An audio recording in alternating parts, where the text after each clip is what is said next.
하는 이야기를 도란도란 나눠보는 시간입니다.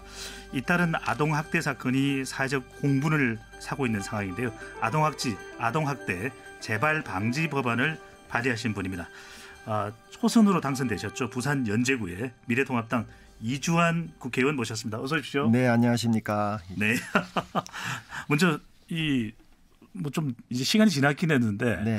어떻게 또 국회의원에 또 도전하게 되신 겁니까? 20대 국회 경선에서 제가 실패를 하고 네. 또 우리 지역 당원들의 이 성원과 이 구민들의 또 이렇게 격려 속에서 21대 다시 한번 출마를 하게 되었는데 네. 그리고 또 경선도 이루어졌고 네. 또 우리 지역이 또 민주당이 차지하고 있던 지역이 돼서 네. 어렵게 우리 구민들의 선택을 받았습니다. 네. 네. 김혜영 전 의원이죠. 그렇죠. 네. 아주 쉽지 않은 지역구에서 당선이 되셨습니다. 먼저 이거부터 여쭤봐야 되겠네요. 이 남북 관계가 상당히 지금 어제 이 남북 공동연락사무소 폭파 이후에 지금 악화되고 있는 상황인데 맞습니다. 어떻게 보시고 있습니까? 지금 그 북한에서는 뭔가 보여주기식 그리고 또 미국의 시선을 끌기 위한 그런 전략인 것 같은데 네. 어쨌든 우리 국회에서 할 수 있는 일은 지금 현재 국회가 여야가 지금 합의를 못 이루고 있고 네. 또 여야의 이 협치가 필요한 순간 그게 바로 안보 아니겠습니까? 네. 이런 안보 국면에는 뭐 여야 없이 이렇게 제대로 좀 대치를 해서 또 이 기회를 삼아서 네. 또 협치를 이루는 다른 상임위 결정이라든가 여러 가지 문제가 있는데 그런 국면으로 국회는 가야 될 것 같고요. 네. 또 지금까지의 이렇게 유화 정책이 큰 득을 못 봤기 때문에 어쨌든 우리 대한민국을 지킬 수 있는 것은 힘이다. 네. 강경 모드가 좀 필요하다는 의견들이 많습니다. 정부 특히 이제 문재인 대통령은 좀 어떤 대처를 지금 이 시점에서 하는 것이 좀 맞다고 보시나요? 거기에 대한 지금 논의가 여러 가지 지금 이루어지고 있고 네. 우리 미래통합당 우리 중진 의원들도 성명을 발표를 했습니다. 네. 그래 그 내용들을 보면 이 대통령께서의 지금까지의 기조는 뭐 나쁘진 않습니다만은 과연 거기에 실효 있는 그런 스탠스를 좀 취할 수 있을까가 네. 우리 미래통합당에서 좀 걱정스럽다는 그런 성명의 내용을 발표를 했거든요. 네. 어쨌든 이런 상황에 이 국가 안보가 튼튼히 지킬 수 있는 경계태세를 국권이 갖춰야 되겠다고 생각합니다. 네, 정말 중요한 시기인데요. 국회의원 구성 관련해서도 어떤 국회 이 상임위원장, 법사위원장 자리는 네네. 또 더불어민주당이 가져갔는데 윤호중 의원입니다. 이 법사위원장이 이렇게 매달리는 이유가 뭡니까 도대체? 지금 여기 청취자들께서도 이제 네. 법사위원의 역할 그리고 또 법사위원장의 중요성을 이제 점점 많이 알아가고 있는데요. 네. 국회에서 유일하게 이 상임위에서 넘어온 법안들을 이렇게 좀 게이트 키퍼로서 이렇게 견제할 수 있는 네. 위원회로서 이 법사위원회마저도 지금 현재 다수의 의석 거의 뭐 개헌 빼놓고는 다 모든 것을 할 수 있는 의석을 가진 민주당을 이렇게 제재할 방법이 없습니다. 네. 이것마저 넘어가게 되면 거기 뭐 체계 작고 심사 관련해서 그런 부분으로 이제 발목 잡기를 한다는 명분을 갖고 있긴 하지만 실제 그 반대로 그 심사 과정을 통해서 많은 법안들이 또 좋은 방향으로 통과되기도 하고 또 이 오해의 소지가 있는 그런 내용들이 시정이 되기도 했습니다. 네. 그래서 법사위원장이 자꾸 이렇게 목을 매는 것을 보면 야당의 몫으로 당연히 있는 자리를 자기들이 양보를 해달라고 하는데 이 양보란 것은 그야말로 좀 힘을 가진 거대 이 여권 민주당에서 네. 해야 되는 것이 맞고 우리 야당으로서 가질 수 있는 이 견제와 네. 이 균형 감각을 찾을 수 있는 그런 권한은 당연히 야당이 가져야 된다고. 그동안 좀 문제됐던 것이 이제 좀 예. 발목 잡기가 일어나는 것이 작구와 체계 심사권이었다라는 이 부분이었다고 이야기 저는 생각을 합니다. 네네. 그 전체로 호도하는 것은 잘못된 지적이라고 생각을 하고 어쨌든 이 법사위원회 위원장만큼은 우리 야당에게 맡겨서 제대로 견제될 수 있는 국회를 만들 수 있도록 좀 협치를 이루어줬으면 하는 바람을 말씀드립니다. 네. 참 중요한 상황인데 지금 북한과 관련된 논의를 할 수 있는 정보위원장도 선출이 안 되고 있고 또 19일 날 과연 더불어민주당은 남아있는 상임위원장 자리를 강행할지 국회 소식도 많이 궁금하기도 합니다. 구체적인 내용들도 어떻게 될지 좀 더 알아봐야 되는데 우리 국민들은 과연 어떤 국회의 모습을 원할지 이주환 부산 연제구 국회의원과 함께 이야기를 더 나눠보도록 하겠습니다. 자세한 사항은 2부에서 이어가도록 하고요. 잠시 후 30분 교통정보 듣고 와서 배종찬의 시사바다 2부 이어가도록 하겠습니다. 채널 고정입니다. 그렇다면 이제 중요한 게 뭐 정보위원장도 또 결정이 돼야 될 테고 그렇다면 이제 물밑 협상이 그래도 되는 겁니까? 아니면은 그냥 19일 더불어민주당에서 나머지 상임위원장을 결정한다면은 여기에는 뭐 미래통합당은 더 이상 뭐 협력이 없는 거면 가져갈 때면 가져가라 이런 입장이십니까? 뭐 다 내려놓는 입장을 뭐 말씀을 드리긴 했는데 네. 지금 현재 우리 주호영 원내대표께서 이 사임의 뜻을 표한 상태이기 때문에 네. 지금 민주당 입장에서는 우리하고 이렇게 회의를 할 이 합의를 할 기구가 지금 없어진 셈 아닙니까? 네. 채널이 없어진 그 바람에 금요일 날 그 날짜를 정하고 본회의를 정한 거 보니까 그대로 민주당에서 밀어붙일 것 같고 네. 저희 당의 입장에서는 정말로 우리 견제와 균형의 원리에 입각한 법사위를 지키지 못할 바에는 네. 지금 뭐 176석이라는 의석을 가진 민주당에게 상임위원회에서 어떻게 우리가 힘을 써볼 그런 내용도 아니고 해서 모든 걸 다 내려놓겠다고 말씀을 드린 상태입니다. 네. 이주환 의원에 대해서 지금 또 문자 많이 보내주고 계십니다. 네. 2505 배명복님 이 삼행시를 보내주셨네요. 이주환 의원님 반갑습니다. 주요 현안을 발의해 주셔서 감사하고 국회에서 꼭 통과시키도록 힘써 주십시오. 환영을 받는다는 건 그만큼 기대도 큰 겁니다. 이주환 의원님의 존함이 거론될 때마다 환영의 인사가 넘쳐나는 21대 국회가 되기를 소망합니다. 정말 고마운 분입니다. 네. 감동적인데요. 열심히 해야 되겠습니다. 네, 광주에서 안병우님, 5440님도 보내주셨습니다. 이주환 의원님 안녕하세요. 초선 의원으로서 소신과 협치해서 원활한 소통 바랍니다. 아동복지법 개정안 발의하신 분이네요. 국민을 위하는 마음 꼭 잊지 마세요. 화이팅입니다. 이게 우리 청취자분들이 어떤 법안 발의하신 것까지도 알고 계시네요. 예, 그만큼 관심이 많으신 것 같습니다. 네, 하여튼 정말 큰 활약을 기대하고요. 아동학대 이 재발 방지 법안 또 먼저 여쭤봐야 될 것 같은데 최근에 이렇게 아동학대 관련되는 사건이 넘쳐난다고 말씀을 해야 되나요? 너무 많아서 우리 국민들이 공분하고 있는데 자 어느 정도로 심각한 상황인가요? 지금 2000년도부터 이 아동복지법이 이렇게 개정이 되어서 네. 아동학대 예방 사업이 이제 시행이 되었습니다. 네. 그런데 이 아동학대 예방 및 대응 체계가 20년째 일이 추진되었는데도 불구하고 네.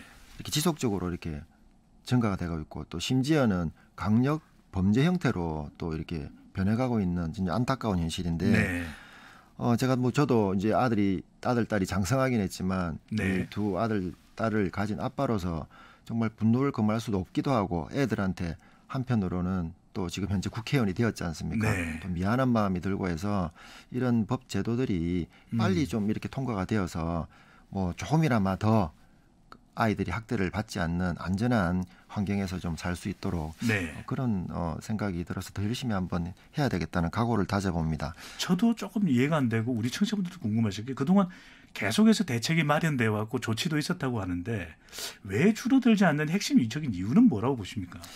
이 아동 학대 관련해서는 이게 그 신고가 되고 발견이 되게 되면 네. 이 아동들에 대해서 보호 조치를 하겠죠, 당연히. 네. 그리고 또 이런 일이 왜 일어났는지 알아보고 또 거기에 아동을 학대를 한 네. 당사자가 있을 거 아닙니까? 가해자. 네. 가해자가 있으면 이 가해자가 이 학대를 한 원인이 뭐 일시적인 체벌이다 네. 뭐 등등 여러 가지 명분에 관련 입각해서 말씀을 하고는 있지만은 네. 실제 이렇게 뭐 말로서라도 그게 사실은 요새 폭력이라고도 하는데 뭐 손바닥을 때린다든지 뺨을 때린다든지 뭐 그래서 아이들이 말을 잘 안 듣고 뭐 네. 잘못했을 때 하는 그 체벌을 당연시하는 그런 그 기류가 있었습니다. 네. 그리고 또 두 번째로 또 지적하고 사랑의 싶은 뭐 체벌이다. 그렇죠. 예. 또 사랑이다. 이렇게 맞습니다. 훈육이다 이야기를 해왔는데 사실 꼭 때릴 이유가 없는 거 아니겠습니까? 맞습니다. 그래서 때리지 않고라도 다른 방법이 많은데 네. 우리 현행 아동복지법 제4조에 보면 이 보호 대상 아동들이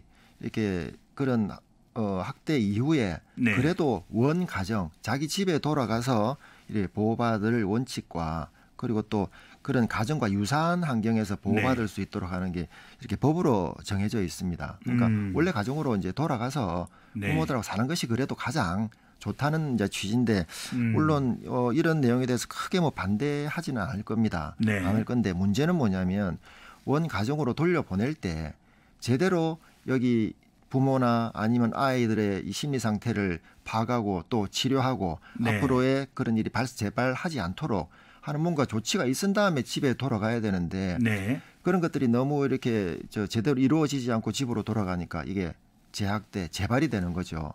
아니 근데 의원님 근본적으로 원가정 보호라는 것이 네. 우선은 워낙 어린 아이들이기 때문에 이제 부모에게서 또 길러지는 것이 마땅할 텐데 그럼에도 불구하고 대부분의 아동학대의 가해자는 부모 아니겠습니까? 맞습니다. 그런데 다시 부모에게 돌려보내는 것이 과연 타당한지 모르겠습니다. 그래도 이 가장 자식을 사랑하는 것이 부모인데 네. 그 부모가 예를 들어서 뭐 조현병에 걸렸다든지 네. 그리고 계부나 계모라든지 그리고 또 아이들 입장에서도 또 우리가 일반 상식적으로 또 부모들 속을 썩이는 경우도 있습니다만 네. 어쨌든 폭력은 안 된다는 거죠. 네. 이 어린 아이들이 그 뭐 막을 힘이 있습니까? 그렇죠. 그러다 그렇죠. 보니까 뭐 가방에 뭐 갇혀서 그런 사고가 생기기도 하고 네. 맞아도 뭐 이렇게 맞고 있다가 또 도망가는 사례.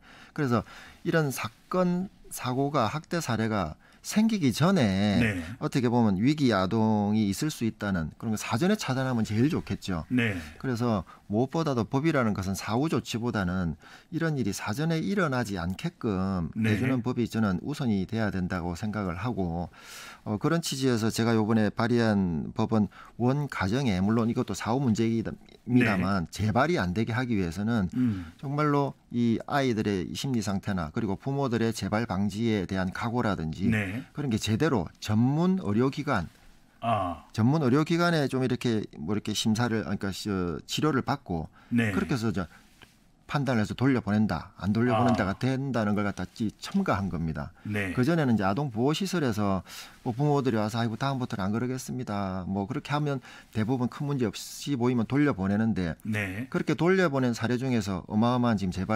그러니까요.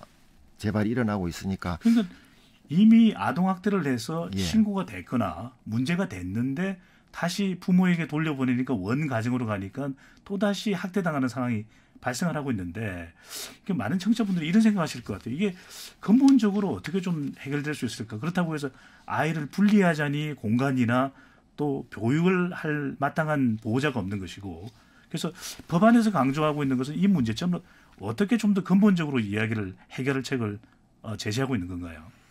그러니까 이 법안 관련해서 제가 발의한 내용 중에 핵심은 네. 이 원 가정으로 돌려보내기 전에 그 판단을 정말로 이 전담 의료기관에 정신건강의학과 이 전문의한테 제대로 피해 아동과 학대 행위자에 대해서 상담도 하고 네. 그리고 치료란 결과를 따라서 돌려보낼 수 있도록 하면 이게 이 가서 이렇게 재발되는 그런 걸 좀 막을 수 있다고 좀 생각을 하고 네. 그러나 또 치료 과정 그런 결과를 갖다 더 심도 있게 살펴볼 수 있기 때문에 그런 효과가 있지 않을까 생각을 합니다. 네. 그리고 또 만약에 분리를 해야 되겠다고 판단이 될 수가 있지 않습니까? 네. 또 검사를 통해서. 네네. 네. 그럼 분리해서 아이들이 이렇게 편안하고 안전하게 지낼 시설이 있어야 되는데 네. 이게 또 단기에 있을 시설이 있고 또 장기로 이렇게 집에 가지도 못하고 그런 위험이 네. 상존하니까 뭐 그런 시설에 대해서는 또 확충이 필요하고 또 정부 지원이 필요합니다. 네. 그리고 또 이어서 또 한번 또 걱정해 볼 문제는 또 이러한 시설들에서 네. 또 학대가 이루어지는 그러니까 이 남의 아이들이 와 있으니까 또 남이 돌보다 보니까 네. 그리고 또 아이가 또 정신적으로 좀 이렇게 혼란스러울 때 이걸 뭐 방치한다거나 뭐 감금한다거나 이런 사례들이 요새 또 뉴스로 나오고 있습니다. 네. 그래서 이런 정부의 지원과 관리 감독을 좀 더 철저하고 좀 확충을 해서 앞으로 이제 학대 아동들이 더 이상 좀 발생하지 않도록 하는 네. 노력들이 필요하고 우리 국회 차원에서도 노력을 아끼지 않아야 될 거라고 생각합니다. 정말 크게 좀 노력을 해 주셔야 되는 부분인데 네. 근데 또 궁금한 것은 법안은 발의가 됐는데 통과되거나 법이 확정되지 않는 경우들이 많은데 이번에는 가능성을 얼마나 보십니까?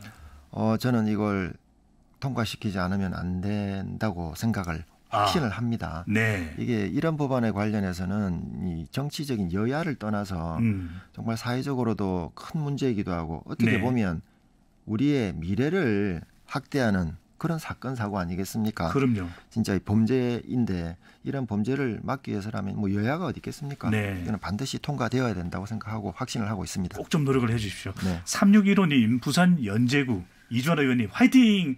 이 나라를 위해서 국민을 위한 정치에 힘써 주십시오. 자, 우리가 뭐 당을 떠나서 정말 국민들을 위해서 최선을 다해서 밤새워 일하시는 분들을 보고 싶은 것이 마음이고요. 유튜브로도 많은 분들 오고 계십니다. 민영원진맘. 네, 애청자분이시죠. 자, 이주환 의원님 항상 건강하셔서 앞으로도 고생 많이 해주세요. 하트도 보내주셨습니다. 열심히 하겠습니다. 네, 오페라님, 이주환 의원님 화이팅입니다. 네, 많은 응원이 있기 때문에 꼭 아동학대 재발 방지 법안 꼭 통과되면 좋겠습니다. 자, 근데 이게 1호 법안인 줄 알았는데 소상공인 관련 또 1호 법안을 내셨더라고요. 그러니까 아동학대 재발 방지 법안은 이주환 의원의 2호 법안인데 부산 지역도 많이 힘드시죠 요즘에? 예, 아무래도 부산이 이렇게 타격을 갖다 힘들 때 가장 많이 받는 것 같습니다. 이유는 왜일까요? 아무래도 서울에는 인구도 이렇게 많이 밀집해 있고 네. 모든 금융이라든지 이렇게 본부 뭐 이런 게 모든 게 서울에 다 모여서 부산에 있다가 네. 제가 서울에 올라와 보면 좀 아직까지 서울은 힘들지 않겠구나라는 생각이 들 정도인데 또 서울 분들한테 물어보면 정말 네. 많이 힘들어하세요.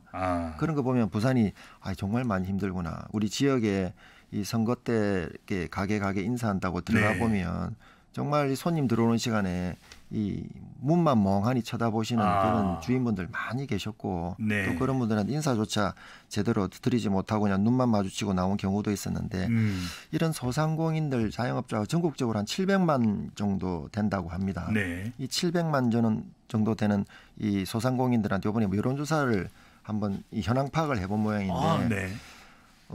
이 부산연구원의 3월달 한 내용을 내가 받았어요. 네. 그 응답자의 절반가량이 이 사회 전반이 활력이 떨어지고 이 가계소득이 감소를 해서 네. 정말 일자리가 없어지고 폐업하게 되는 그런 게 한 절반 정도 네. 지금 상황에 이르렀다고 할 정도로 심각하다고 생각합니다.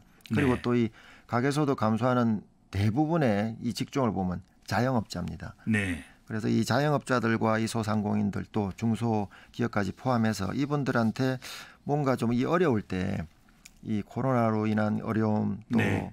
요새는 또 경제도 코로나에 경제 걸렸다가 팬데믹이니까요. 네. 그래서 이걸 잘 넘어갈 수 있도록 제가 뭘 해드릴 수 있을까 고민할 끝에 물론 네. 이렇게 재난지원금 주는 거 일시적으로도 뭐 조금은 도움이 되겠죠.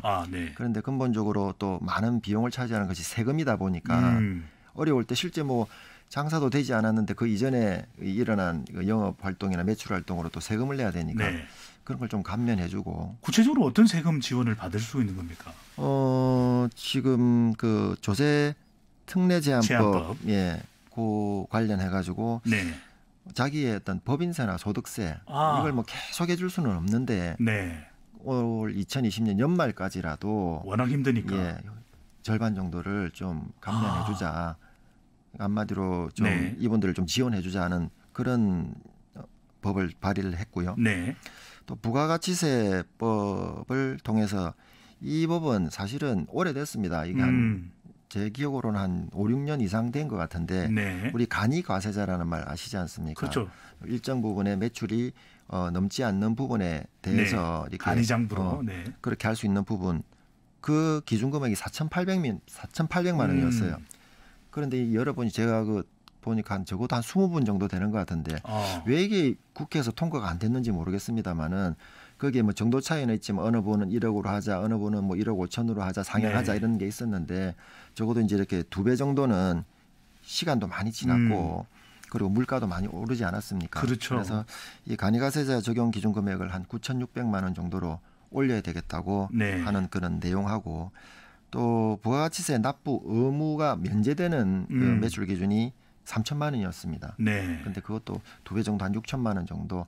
이건 지금 뭐 물가 오른 부분이라는 여러 가지를 감안할 때는 네. 그리고 또 지금까지 발의하신 의원님들 상당히 많았습니다. 그런데 이게 통과가 안 된 이유는 뭐 제 생각으로는 아마 세금 측면 아니겠습니까? 네. 그런 부분인데 지금은 이게 통과가 되어야 될 시점이라고 저는 생각을 합니다.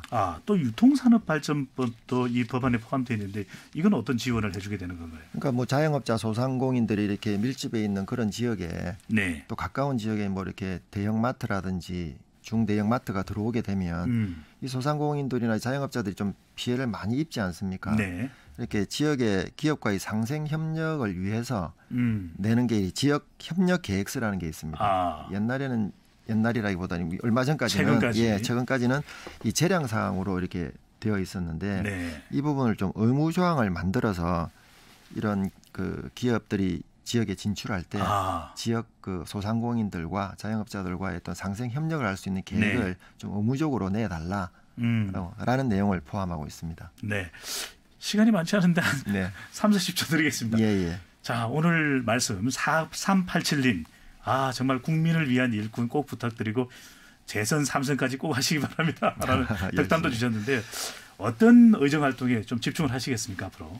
제가 지금 희망하는 상임위가 이름이 좀 깁니다. 산업통상자원중소벤처기업위원회라고 일명 뭐 산자위라 하기도 하고 하는데 여기 들어와서 제가 방금 이렇게 발의한 이 법안들 같은 경우에 관해서 좀 열심히 하고 그 700만 이 저 자영업 소상공인들을 위해서 이 편안한 경제 환경에서 좀 활동할 수 있도록 노력하도록 하고 싶고 지금 뭐 우리 상임위 같은 거는 뭐 강제 배정을 지금 당해서 유례 없던 일입니다. 뭐 이런 그 기울어진 이 국회 활동이지만 슬기롭게 의정 활동 펼쳐서 우리 연재 국민과 우리 대한민국의 경제를 위해서 열심히 뛰도록 하겠습니다. 고맙습니다. 오늘 이유 있는 밥 한 끼 이주환 국회의원과 이야기 나눠봤습니다. 감사합니다. 네, 감사합니다.